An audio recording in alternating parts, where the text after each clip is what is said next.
Welcome back, everybody. This is Mr. Gross on the Heritage English team. Now that we have the fundamentals of form and structure down in poetry, we can move into learning some poetical elements and figurative language through poetry. We're going to start with show, don't tell. And show, don't tell is one of those things that I think a lot of students are a little bit confused over. I think somebody takes a look at your writing and says, you know, this is pretty good, but what I really want to see you doing right now is showing me and not telling me. And this is where you paint a picture in the reader's mind. And then the student is left trying to figure out what exactly that means and how to do that. Using sensory details is one of the easiest ways to get this done. Now, when we talk about sensory details, really what we're talking about are the five senses: taste, touch, sight, smell, sound. And one of the common pitfalls I see a lot of students making is they're using these words or similar words as that sensory detail. For instance, taste or chew or eat really aren't taste words. Touch or feel aren't really touch words. Sight, see, look don't really work as sight words. Smell, sniff don't work. Sound, hear really don't work. What we're looking for here is more along the lines of what does it taste like? What does it feel like? What does it look like, smell like, sound like? So pause this video for a minute and try and give me 5 to 10 sensory details for each sense. Okay. What do we have for taste? I get words like sweet, bitter, bland, chalky. What about touch? We have words like smooth, bumpy, rough. Some sight words. Any color here works as a sight word. We have, let's say, dusty could be a sight word. Clear, sunny, smell. Acrid is one of my favorite ones. Can you smell sweet? I think you can smell sweet.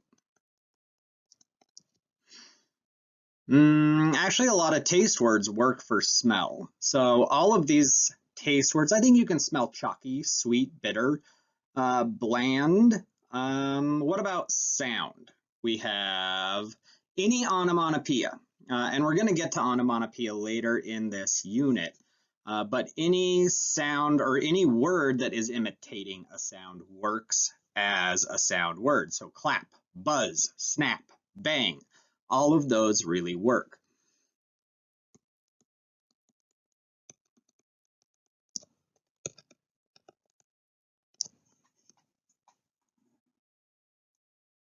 So as an example, when I come across sentences like it was an unusual cat, I'm really not engaged. I really don't have any internal motivation to keep going on with this story. And as authors, we really want to push our readers to want to know what's coming next. So instead of it was an unusual cat, we can write something like, with yellow eyes glowing long black fur that stood on end, a mouthful of sharp-pointed teeth that emitted a yowl like a tiger, I knew that the small animal before me was no ordinary cat. So some of the sensory details we have here, we have yellow eyes, glowing, long black fur that stood on end. A mouthful, so these are all sight words, a mouthful of sharp pointed teeth, and sharp pointed teeth, those can be sight, but those are also kind of feel words as well. Emitted a yowl, we have a sound word there. I knew that the small animal, sight, before me was no ordinary cat. So now I'm engaged. I want to read more of this story. Now, here we have some more very boring, very ordinary, very telling sentences. And I want you to try to turn these into showing sentences using sensory details. Pause the video now and see what we can turn these into. Here are a few examples of what I came up with. Instead of the cow stood on the prairie eating grass, we have the dusty Oreo-furred cow grazed on the sweet, crunchy grass. So we have dusty, Oreo-furred, both sight words. Cow grazed, I think grazed can also be a sight word on the sweet, crunchy grass. Crunchy is a sound word. Sweet, I think, can be a taste word. Moving on to the second example, my teacher got angry when he caught the student cheating. And this is something that I see a lot with emotions. A lot of students write emotions as very telling sentences. And emotions are one of those things that I really want to, as a reader, experience as well. So instead of the teacher got angry, I have the teacher screeched as veins popped out of his head when he saw the crumpled cheat sheet poking out of the student's ragged hoodie sleeve. So when emotions are written as very telling sentences, I really get disengaged. Don't tell me somebody's angry. Tell me what anger looks like. One of the things I see a lot in writing is, or are sentences like, I loved her or she loved him. And that really doesn't get me as a reader emotionally connected to that piece. What does love feel like? What does love look like? Tell me those things and I want to read on. Now, this is one of my favorite poetry assignments. This is called The Beast Within Me. And what I want you to do is, before you even start going with this poem or getting started with this poem, I want you to pick a number of animals with which you identify. So pause this video right now, and we're only going to use 2 of the animals. But I want you to write a list of maybe 4 or 5 animals and try and include some animals that are kind of opposites. If we settle on 2 that are a little bit opposite of each other, this poem tends to work out a little bit better. For instance, I might have a lion, which is brave and ferocious, and a lamb, which is kind of thought of as being very meek and mild. So give it a couple minutes and jot down 4 to 5 animals.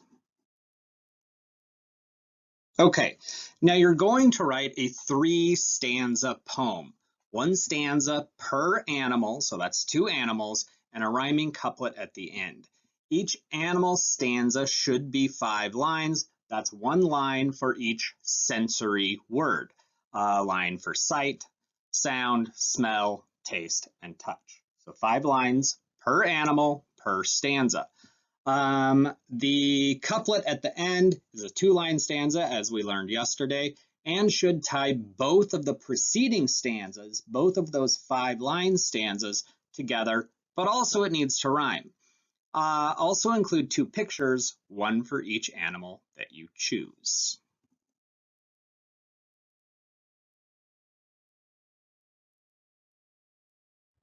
The beast within me. Within me itches a rancid parasite, festering out of control, gulping my crimson blood, warm, naive host, languishing inward, waiting to emerge. Within me screeches an eagle, gliding through a warm breeze, yearning for freedom, radiant, sharp eyesight, piercing the sky, gripping its prey to continue to thrive, floating independence, free and alive.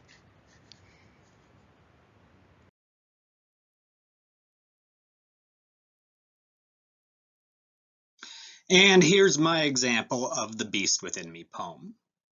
Within me grazes a cow, munching sour cud, crunching all the beautiful flowers beneath my worn teeth and crusted hooves, swaying towards the sweetest air. Within me squirms an earthworm, slipping through the bland ground, tapping echoes always on my roof keep me burrowing through the muck and mud, seeking out splendor to remain sated, squeezing through the insipid, success belated.